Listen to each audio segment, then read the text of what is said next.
मेहमानान और इस हाल में मौजूद ख़वातीन हज़रात, अस्सलाम वालेकुम। और आप सबकी इजाज़त से आज इस मजलिस में, इस महफ़िल में हम एक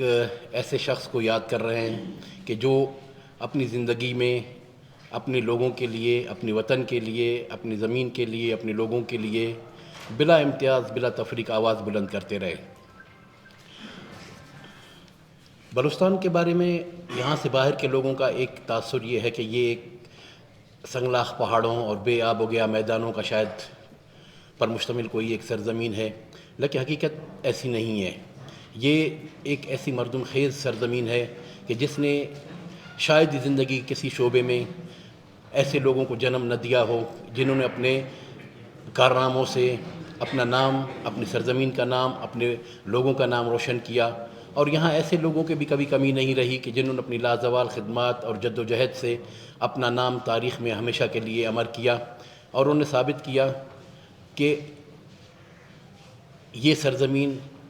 या यहाँ के लोगों में वो तमाम इतनी पोटेंशियल मौजूद है, वो तमाम उनमें सलाहियतें मौजूद हैं कि जो दो दुनिया में कहीं पे भी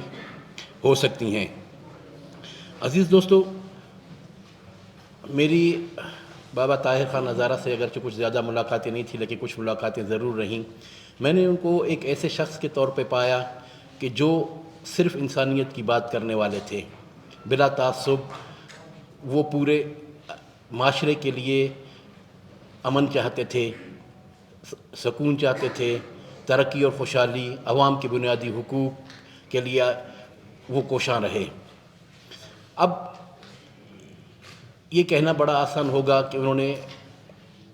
यहाँ के लोगों के लिए कोई आवाज़ बुलंद की या जद्दोजहद की। हमें देखना पड़ेगा कि उन्होंने अपनी ज़िंदगी के जो आखिरी 15 से 20 साल हैं वो उन्होंने किस माहौल में और किस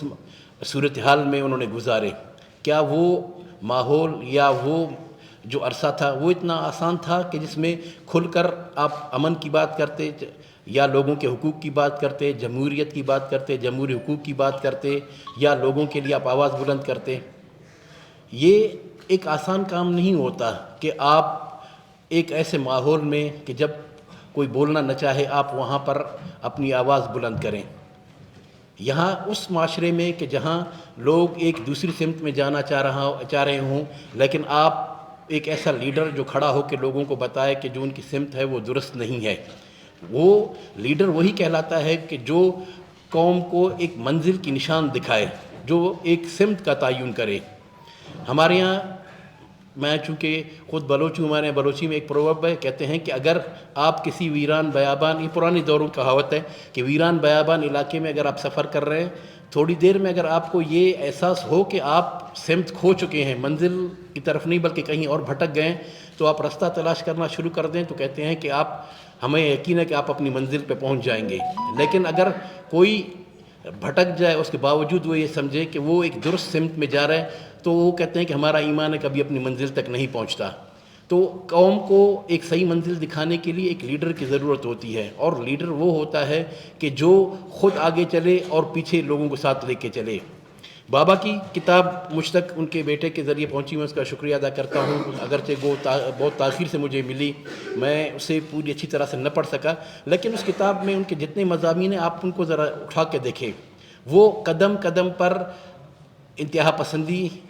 से दूर रहने की बात करते हैं अपने मज़ामीन में। वो अपनी किताब में कदम कदम पे लोगों को बताते हैं कि जमहूरियत क्या है, लोगों को बताते हैं अमन क्या है, वो लोगों को बताते हैं कि साथ मिलकर चलना क्या है। वो साम्राज्यत के ख़िलाफ़ बात करते हैं। वो क्वेटा में बैठकर अमरीकी साम्राज्य या न्यू वर्ल्ड आर्डर के ख़िलाफ़ बात करते थे।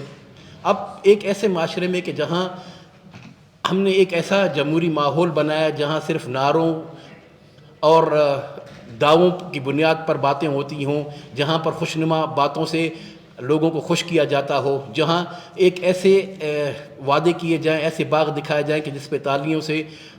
जल से गूंज उठें, वहाँ पर एक शख्स उठ के कहे कि ये चीज़ें ठीक नहीं हैं, ये जो कुछ हम कर रहे हैं ये दुरुस्त नहीं है, और फिर उसका उस माशरे में रहना, उसमें लोगों में अपनी जगह बनाना। मेरे ख़्याल में बहुत कम लोग होते हैं कि जो इस तरह अपना नाम बनाते हैं।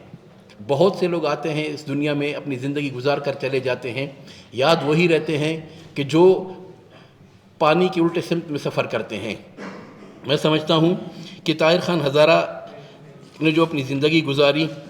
وہ اس کو ایک طے شدہ اصولوں کے مطابق وہ چاہتے تھے کہ یہاں پر وہی تمام صورتحال، وہ تمام چیزیں یہاں پہ ہوں کہ جو ایک مہذب معاشرے میں، ایک جمہوری معاشرے میں، ایک پرسکون معاشرے میں وہ چیزیں ہوتی تھیں۔ اب وہ اس میں کتنے کامیاب ہوتے ہیں نہیں ہوتے ہیں، میرے خیال میں یہ چیز اہمیت نہیں رکھتی ہے کہ آپ اپنی زندگی میں کوئی اسٹرگل کریں، کوئی جد و جہد کریں تو اس میں آپ کو فوری کامیابی ملے، کیونکہ آپ کی کامیابی، آپ کی جد و جہد وہ آپ کے لیے نہیں ہوتی ہے۔ بہت پرانی ایک مثال ہے، آپ سب نے سنی ہوگی کہ ایک بوڑھا جاپانی ایک درخت لگا رہا تھا، تو گزرتے ہوئے کسی نے پوچھا کہ تمہاری عمر ابھی 80 سال ہو گئی، یہ درخت لگا رہے ہو، کیا اس کا پھل کھا پاؤ گے؟ اس نے کہا جس درخت کا پھل میں کھا رہا ہوں وہ بھی میں نے نہیں لگایا تھا، وہ میرے باپ نے لگایا تھا، جو میں لگا رہا ہوں یہ میرے پوتے اس کا پھل کھائیں گے۔ اگر ہم آج کی دنیا میں کامیابی یہ سمجھیں کہ فوری طور پر ہم اسمبلی میں پہنچ جائیں یا کوئی حیثیت حاصل کر لیں وہ کامیابی ہے، تو میرے خیال میں یہ کامیابی طویل عرصے سے لوگ حاصل کر رہے ہیں، لیکن وہ لوگ جو ان مراد سے، مفادات سے اور ظاہری دنیاوی جو پروٹوکول ہے اس سے بالا تر رہ کر جنہوں نے جد و جہد کی اپنے عوام کے لیے، انہوں نے دنیا میں مثالیں قائم کی ہیں۔ ہزاروں لوگ ایسے، سینکڑوں لوگ ہوتے ہیں، زیادہ تعداد نہیں ہوتی ہے۔ میرے خیال میں کہ یہ چیز طاہر خان ہزارہ بھی اچھی طرح جانتے تھے۔ انہوں نے اپنی کتاب میں باہر لکھا، وہ ہر طرف کی، ہر قسم کی، وہ اس چیز سے بالا تر تھے۔ وہ میں نے ان کو جتنا تھوڑا سا پڑھا، وہ انتہا پسندی کے خلاف تھے، مفاد پرستی کے خلاف تھے۔ وہ کسی ایک کو سپورٹ کر کے دوسرے کو نیچا دکھانے کی کوشش نہیں کی انہوں نے، بلکہ ہمیشہ میں نے جو پڑھا ان کو، انہوں نے یہ بتانے کی کوشش کی کہ ہم ایک معاشرے میں کیسے آگے جا سکتے ہیں، ہم نے کیسے ایک زندگی گزارنی ہے۔ وہ ایسے لیڈر آج کے دور میں کہ جو اسمبلی تک پہنچنے کی کوشش نہ کریں، جو مراد حاصل کرنے کی کوشش نہ کریں، میرے خیال میں ہم ایسے بہت کم، ہم خوش نصیب ہوں گے کہ بہت سے کم ہم نے ایسے لوگ ہمیں اپنے معاشرے میں دیکھے ہوں گے۔ دیکھیں